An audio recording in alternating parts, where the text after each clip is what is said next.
Hello दोस्तों, स्वागत है आप सभी का यथार्थ हिंदी एजुकेशन क्लासेस में, जहाँ की हम पढ़ रहे हैं हिंदी साहित्य का विस्तार से अध्ययन कर रहे हैं।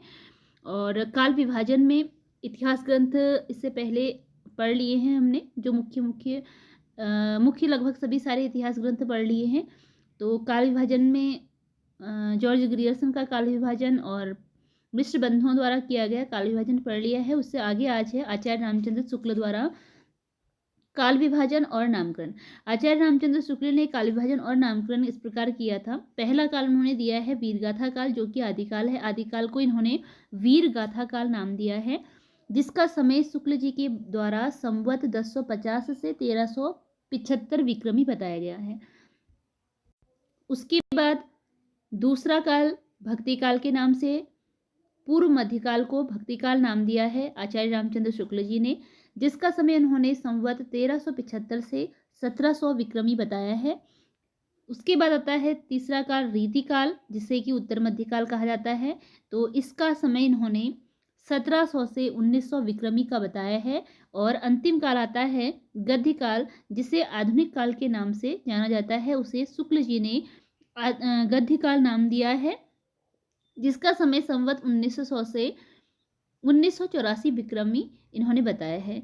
तो देखिए, आपका जो शुक्ल जी का काल विभाजन है, ये काफ़ी इम्पोर्टेंट है, इम्पोर्टेंट काल विभाजन है। इससे क्वेश्चन पूछे भी जा सकते हैं और इसी से क्वेश्चन अलग अलग तरीके से पूछे जा सकते हैं। जैसे कि आदिकाल को शुक्ल जी ने क्या नाम दिया, तो वीरगाथा काल नाम दिया।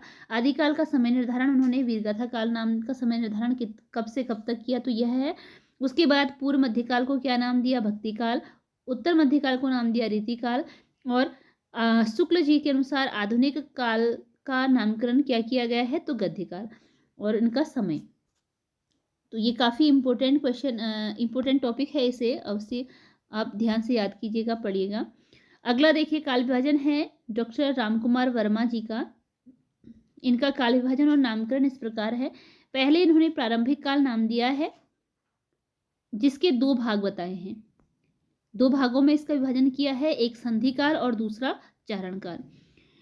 तो संधि काल का समय संवत 750 से 1000 विक्रमी बताया है और चारण काल का समय संवत 1000 से 1375 विक्रमी ने बताया है।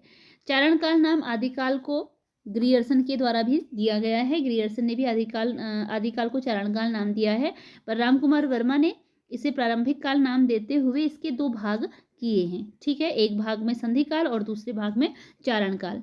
अगला काल आता है भक्ति काल, जिसका समय संवत 1375 से 1700 विक्रमी बताया गया है। फिर है रीतिकाल, जिसका समय संवत 1700 से 1900 विक्रमी। और अंतिम काल है आधुनिक काल, जिसका समय 1900 विक्रमी से अब तक का माना जाता है। यह रामकुमार वर्मा जी के द्वारा किया गया काल विभाजन है। अगला है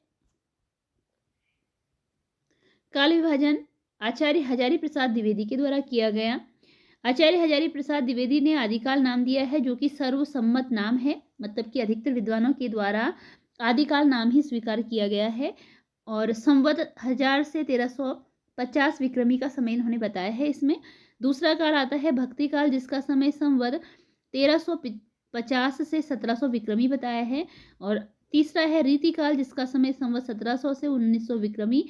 तथा चौथा काल आधुनिक काल है, जिसे शुक्ल जी ने गद्यकाल नाम दिया है। इसका समय 1900 से आगे का जो समय रहा, यानी कि अब तक का भी हम मान सकते हैं, वह आधुनिक काल के अंतर्गत आता है। अगला टॉपिक है डॉक्टर गणपति चंद्र गुप्त के अनुसार। अभी हमने हजारी प्रसाद द्विवेदी के अनुसार पढ़ा था, अब है डॉक्टर गणपति चंद्र गुप्त के अनुसार। इन्होंने जो काल विभाजन किया है और जो नामकरण किया है वह इस प्रकार है।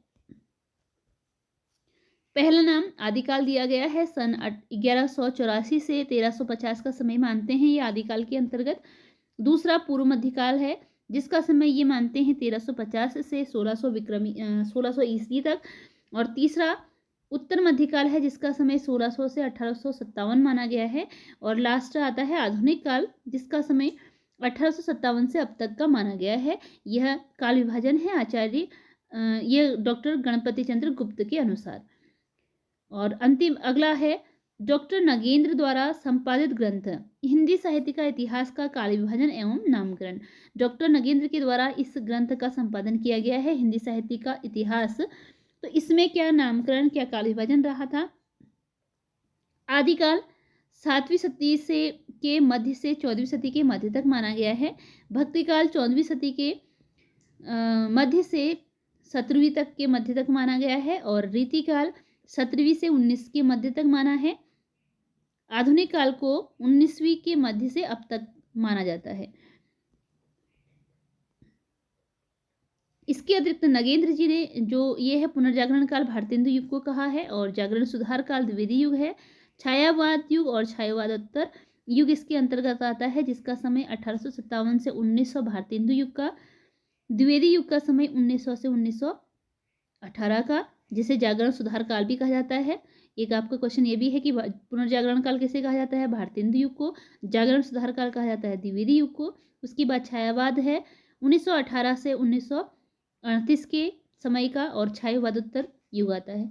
तो छायावाद युग की का प्रारंभ 1918 में हुआ है और एक महत्वपूर्ण रचना जो है झरना, इससे माना जाता है इसका प्रारंभ।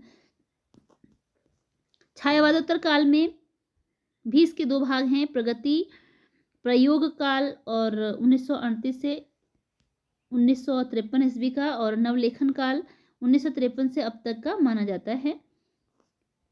फिर है डॉक्टर रामस्वरूप चतुर्वेदी का काल विभाजन और नामकरण।